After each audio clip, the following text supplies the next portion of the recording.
We need more psychology. We need more understanding of human nature, because the only real danger that exists is man himself. Have you ever stopped to think that maybe you are not who you think you are? That the thoughts you have, the decisions you make, the desires that seem to be yours may not have come from you? What if I told you that there is a hidden force within you, silent, deep, dark, that has been guiding your life since day one, without you even realizing it? No, this is not a conspiracy theory. This is psychology. And if there is a name you need to know to understand what is really going on inside your mind, that name is Carl Gustav Jung. Are you tired of repeating the same mistakes? Of sabotaging your relationships? Of feeling that something is holding you back, pulling you down, even when everything seems to be going well? Maybe it's your shadow. Maybe it's the archetypes. Maybe it's the collective unconscious screaming for attention. But what is all of this? And why should you care? Because ignoring these aspects of your psyche is like walking blindfolded through a minefield. You will get hurt. You will repeat patterns. You will suffer. And the worst part, you will call it bad luck or fate. Carl Jung is not just a psychologist. He is a cartographer of the human soul. He mapped the most hidden corners of the mind, where no one else had the courage to go. And what he discovered can change everything you think you know about yourself. This video is not a biography. It is not a summary. It is a mirror. And I will show you what you have been avoiding to look at for years. But be careful. Once you understand Jung's ideas, there is no turning back. You will start to see things that were previously unnoticed. You will recognize the monsters that live inside you, and perhaps, for the first time, you will understand that the greatest enemy of your life is not out there. It is within. The good news? This enemy can become your greatest ally, but only if you have the courage. So take a deep breath, clear your mind, and get ready. Because this is, without exaggeration, the only explanation about Jung that you really need to hear. And after it, you will never look at yourself the same way again. Carl Jung was not an ordinary psychologist. He was not only interested in curing symptoms or adjusting people to a sick society. He wanted to go deeper, much deeper. He wanted to understand the human soul. Jung looked into the abyss of the psyche and had the courage to dive into it. And what he found there changed the history of psychology forever. Born in Switzerland in 1875, Jung grew up surrounded by religious symbolism, rituals, and an atmosphere filled with silence and mystery. From an early age, he sensed that there was something more in human experience, something that could not be explained merely by words or logic. It is no wonder he would become Sigmund Freud's brightest disciple, but he would also be the one to dare to question him. Freud believed that everything in the human mind revolved around repressed sexual desire. Jung saw something else. He saw depths. He saw archetypes, symbols, myths, collective forces. While Freud looked at the immediate past, Jung saw thousands of years back, touching the ancestral roots of our existence. And for that reason, the rupture between the two was inevitable. Jung did not want to just treat mental illnesses. He wanted to restore the lost connection of human beings with their essence. He believed that the psyche was a living, dynamic system, full of opposing tensions, light and shadow, reason and emotion, masculine and feminine. And that suffering was not a mistake of existence, but a call to transformation. He created a new way of seeing the human being, analytical psychology. A path that does not seek to erase what is wrong in you, but to understand, to integrate, to make conscious what has been rejected, hidden, denied. Because for Jung, the true enemy was not suffering, it was unconsciousness. But why does all this still matter? Because today's society remains sick. We continue to be trapped in destructive patterns. We continue to ignore our emotions anesthetizing our emptiness, fleeing from pain. And Jung not only predicted this, he offered a way, a map to within ourselves, a chance to understand why we feel so disconnected and what we need to do to reconnect. He does not offer you easy answers, nor empty promises, but he offers you something that no one else offers, the truth about yourself. And one of the most disturbing truths that Jung revealed to the world is that there is a layer of the human mind that is not individual, but shared by all humanity. A deep ocean of symbols, images, and forces that shape our lives even if we are never aware of it. In the next part, we will dive into this mysterious place that Jung called the collective unconscious, and you will realize that there are many more other people living inside you than you imagine. Most people think that their thoughts, feelings, and fears are uniquely theirs, that everything that goes on inside the mind is the result of personal experience, childhood, culture, individual memories. But Carl Jung radically challenged this idea. He revealed that there is a deeper layer of the psyche, older and more powerful, that does not belong to you, yet still governs you. He called this the collective unconscious. Imagine your mind as a small island. Everything you have lived, your memories, your traumas, your stories, is there. But beneath this island, there exists an invisible dark ocean shared by all human beings. A sea where symbols, images, and patterns that have been formed over thousands of years swim. These are ancient myths, primordial archetypes, forces that existed long before you were born, and that still live within you, shaping the way you think, love, and suffer. The collective unconscious is not a beautiful metaphor.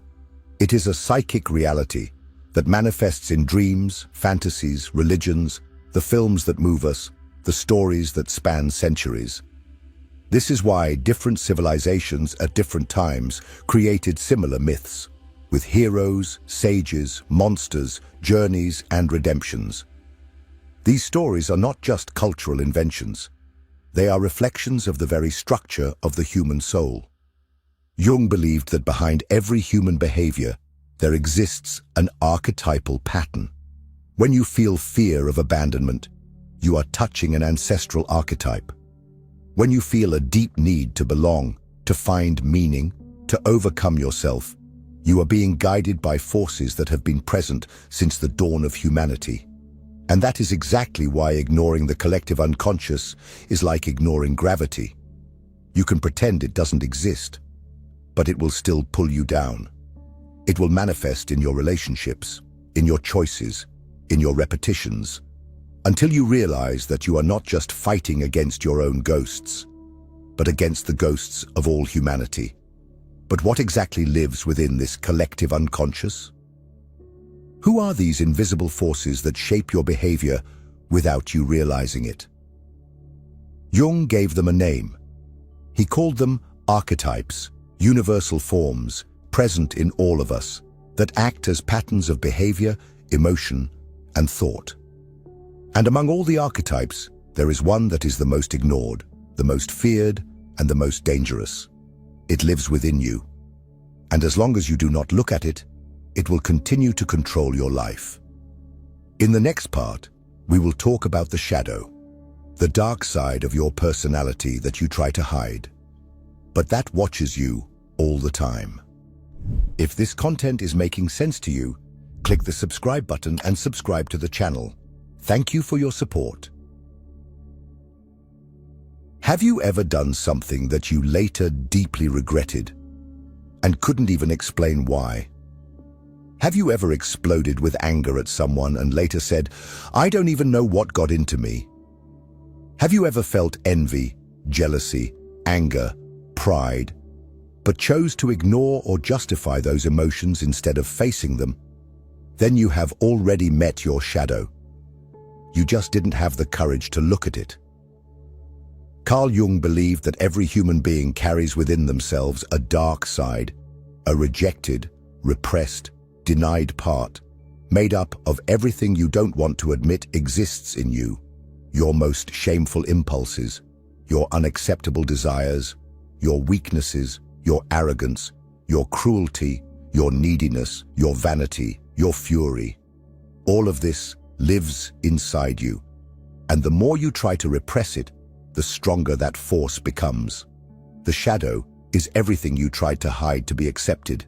It is what you had to suffocate to fit in. It is the child that was pruned, the teenager who had to be silent, the adult who learned to smile while crumbling inside. And here is the brutal truth.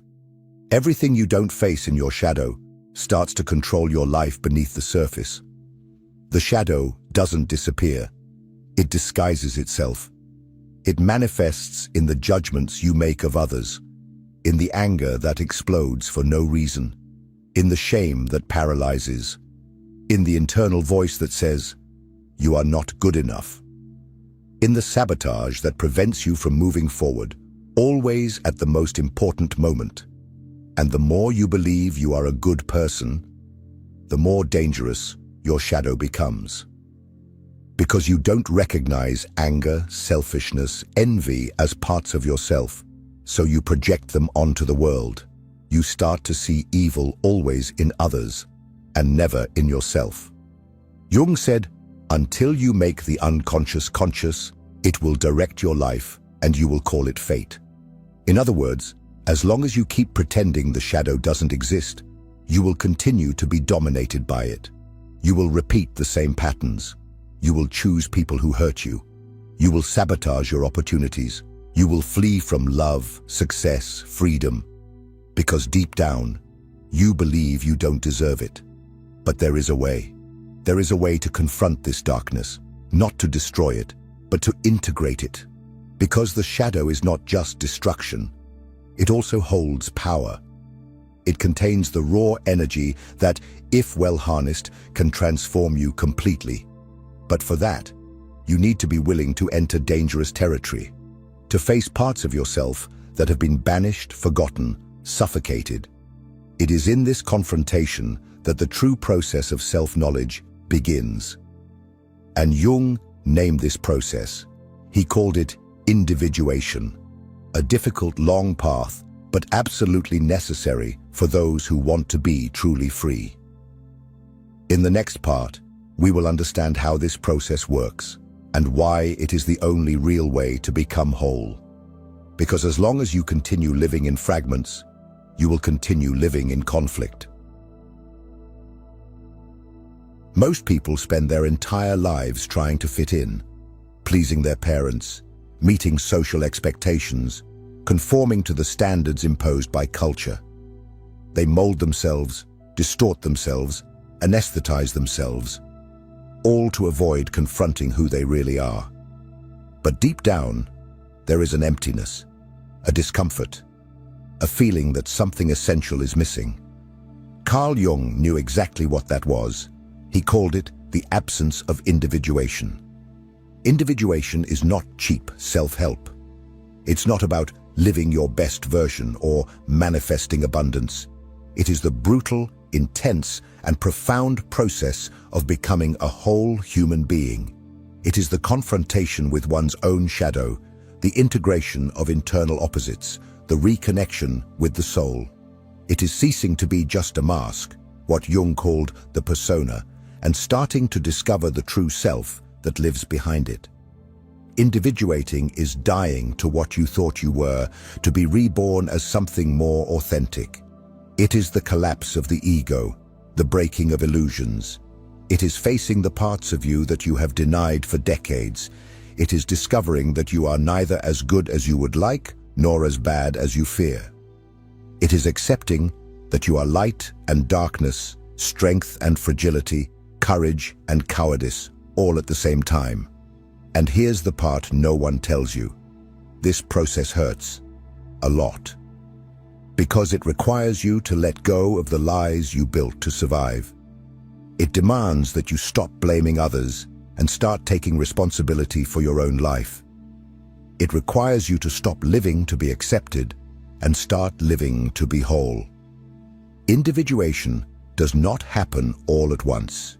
It reveals itself in crises, losses, ruptures, Each time something in you dies, a belief, a relationship, an identity, something new is born in its place.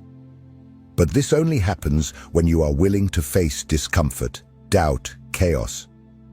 Jung said that the encounter with the self is, by nature, a defeat for the ego. And he was right. Most prefer not to follow this path. They prefer the comfort of ignorance. But those who have the courage to face the darkness discover something priceless: freedom. Because by integrating your rejected parts, by confronting your shadow, by listening to your soul, you become what you have always been, but never had the courage to be. And the soul speaks. It speaks all the time. It just doesn't use words. It uses symbols, images, stories. It speaks through your dreams. And if you know how to listen, you can uncover secrets that reason could never access. In the next part, we will enter this mysterious territory. We will explore what Jung called the symbolic language of the psyche, and understand why your dreams may be the key to your transformation. While the modern world mocks dreams, treating them as nonsense or random noise of the mind, Carl Jung went in the opposite direction. For him, dreams are the voice of the psyche. They are not noise. They are messages, encoded, mysterious, symbolic, but never useless. Every night when you sleep, something inside you awakens, and it begins to speak. But the problem is that you haven't learned to listen. Jung saw dreams as attempts by the unconscious to restore psychic balance. When consciousness strays too far from essence, the unconscious sends images, scenes, archetypes, symbols, everything necessary to pull you back to the center. Dreams, therefore, are not just records of daily experiences. They are guidance, directions, invitations, warnings, sometimes even alerts. Think about this. Why do you dream of falling when you are losing control in real life? Why do you dream of teeth falling out when you feel weakened? Why does the same symbol appear repeatedly, even in different dreams? This is not coincidence. This is the soul trying to communicate. But the soul does not speak in rational language.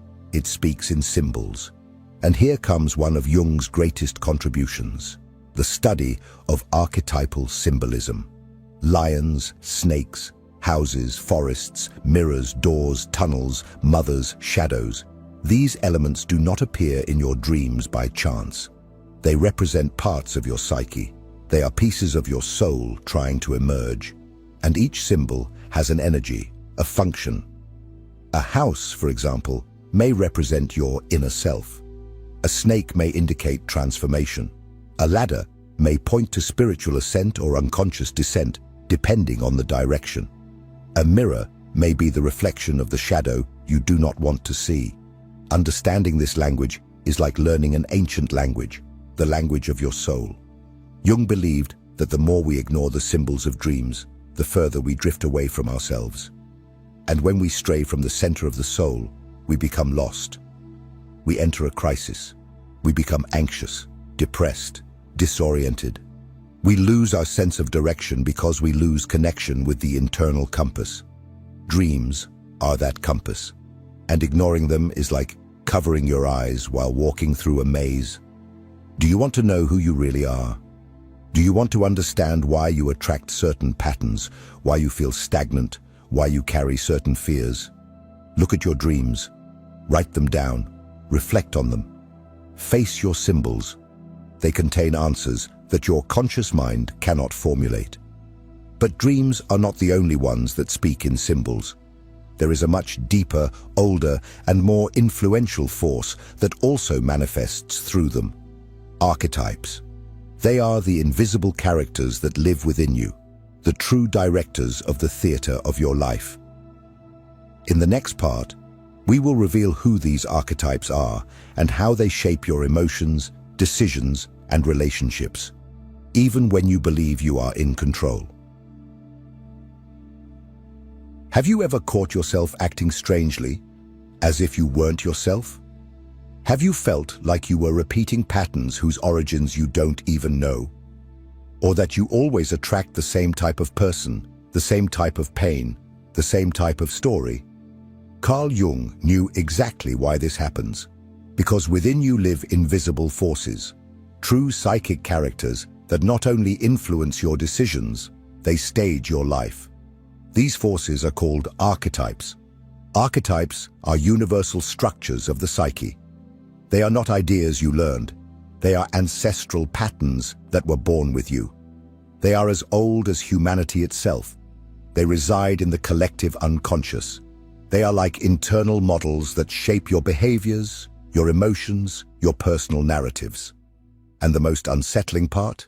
You can spend your entire life being guided by an archetype without ever realizing it. Jung identified several of these archetypes. The hero, for example, represents the force that seeks to overcome, that faces challenges and tries to achieve something grand. The wise one is the one who seeks knowledge, truth, discernment. The shadow, as we have seen, represents everything that has been repressed and denied. The anima and the animus represent the feminine in men and the masculine in women, energies that need to be integrated for us to become whole. These archetypes are not just ideas, they have energy. When an archetype dominates the psyche, it possesses you. Literally, it takes the wheel of your consciousness and drives your life without asking for permission. That's why sometimes you act like someone else. That's why certain relationships pull you into dynamics that seem straight out of a pre-written script. You are living under the command of an activated archetype. People who save everyone around them, even while destroying themselves inside, are often being dominated by the hero archetype. Those who seek constant approval, fearing rejection, may be trapped in the archetype of the wounded child. Someone who seems always drawn to chaos and destruction. They probably live under the dominance of the unintegrated shadow. And here's the point. These archetypes are not enemies, but when unconscious, they enslave you. When recognized and integrated, they empower you. They are keys, portals. When you start to recognize who is speaking inside you, you begin to take control of your own narrative. But for that, you need to be conscious. You need to learn to identify these internal voices, these symbolic patterns, these mythical forces that hide in your relationships, in your reactions, in your desires. Because only then do you stop being a character and become the author of your own story. And it is precisely here that Jung's ideas become even more urgent. Because today, more than ever, we are being bombarded by stimuli, distractions, and pressures that pull us away from our essence. We live in a world that pushes us outward and completely disconnects us from what exists within. The consequence? An emptiness, a collapse of meaning, a spiritual crisis masked as stress, depression, and anxiety. In the next part, we will understand why Jung's ideas are more relevant today than they have ever been, and how they can offer answers to the psychological chaos of modern life. If what you're hearing resonates with you, you'll find real value in my ebook, Beyond the Shadow. It breaks down Jung's core ideas and gives you tools to understand yourself more deeply. Link is in the pinned comment. We live in the information age, yet we have never been so disoriented. We have access to everything, all the time, and yet we wander lost, fragmented, exhausted. Modernity promised us freedom, but delivered anxiety. It promised connection, but drowned us in empty comparisons. And amidst this constant noise, a silenced question screams inside millions of people. Who am I, really? It is precisely at this point that Carl Jung's work becomes more relevant and more necessary than ever. Jung did not offer ready-made formulas. He did not sell happiness in pills, nor did he promise success with positive thinking. What he offered was something infinitely more powerful, a path back to the soul, a route of reintegration with everything that has been forgotten, suffocated, distorted by a society obsessed with productivity, appearance, and performance. He foresaw the collapse of identity. He saw how modern man would be consumed by the persona, the social mask we wear to be accepted, admired, promoted. He knew that by ignoring the shadow, we become slaves to the forces we pretend not to have. That by rejecting our dreams, we cut the bridge to the unconscious. That by laughing at symbols and archetypes, we lose the map of our own being. Jung wrote about this decades ago. But today, it is as if he were describing exactly what is happening. People who feel empty, even surrounded by achievements. Relationships that are increasingly superficial, fragile, disposable. Existential crises in young people in their 20s. Explosions of anxiety, depression, and disorders that medicine tries to contain but does not understand. The modern world sold us the illusion that we can live only on the surface, but the soul does not accept being ignored for long. And when it screams, it does not ask for likes. It asks for meaning, depth, integration. Jung was not a therapist for times of peace. He was a guide for times of collapse, times like now. Because when everything outside loses its meaning, status, success, control, it is necessary to turn inward. And this internal dive is frightening. Because inside, you will not only find light, you will find monsters, traumas, masks, painful truths. But you will also find something that no one can give you, your true self. You will not heal your life with ready-made phrases, nor with shortcuts. But if you have the courage to face yourself, to strip away the illusions, to dive into this process that Jung called inner transformation, then yes, there is hope. And this video is here for that, to remind you that there is a path, that your pain makes sense, that you are not broken, you are just fragmented, and you can rebuild yourself. But what does that mean in practice? How do you start this journey back to yourself? How to move from theory to real transformation? In the next and final part, we will close this dive with a raw and necessary truth, and show you why this video could be the turning point your soul has been waiting for. You spent your whole life trying to fit in, protect yourself, and belong. You pretended to be strong when you were in pieces. You smiled when everything inside you was screaming for help. And at some point along the way, you forgot who you were. You forgot your essence, your mystery, your creative chaos, your soul. But now something in you has started to awaken. And it's no coincidence that you are here. Jung believed that nothing happens by chance, that even the most accidental encounters are manifestations of the unconscious trying to show you something. And perhaps this video has been exactly that. A call to stop running away,